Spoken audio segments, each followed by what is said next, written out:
This was the scene outside a home in Idaho Springs about a week ago when 2 counties worth of SWAT team officers were forced to evict a 63-year-old woman who refused to leave her foreclosed home. A captain with the Clear Creek County Sheriff's Department says he's never had to order a tactical team to evict someone, let alone a 63-year-old woman. 9 News reporter Kevin Torres tells us there was a reason behind it.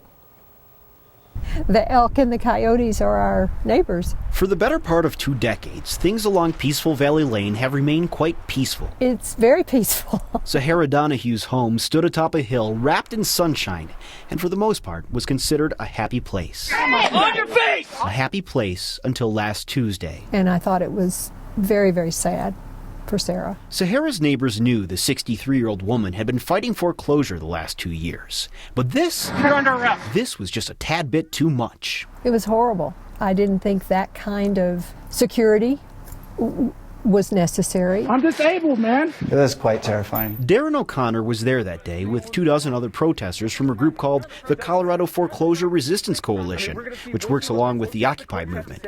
They were trying to stall officers from evicting Sahara. We expected 1 or 2 sheriff's deputies to show up. Instead, what we had was on the order of 10 vans show up. Usually an eviction doesn't call for a tactical team. That's the voice of Captain Bruce Snelling. He didn't want to request SWAT teams from Clear Creek and Gilpin counties, but he said he had no other choice. We had learned just a couple hours prior to the eviction was that one individual was seen with a handgun, which he was keeping concealed in his waistband. A gun is something the captain wasn't going to take lightly, even after it only turned out to be a BB gun. Obviously, in retrospect, it was an excuse. In my opinion, it's a poor excuse to point assault rifles. Behind your back!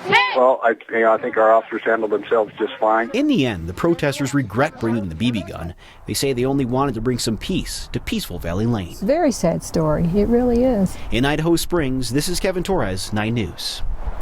No one was charged with weapons possession. Out of the more than 24 protesters, only 2 people were detained for blocking traffic, but they were later released. Sahara told the protesters she continued to live in the house for the last 2 years, even during the foreclosure process, because she was trying to fight it in court. She is currently staying with friends. Still ahead on 9 News at 9.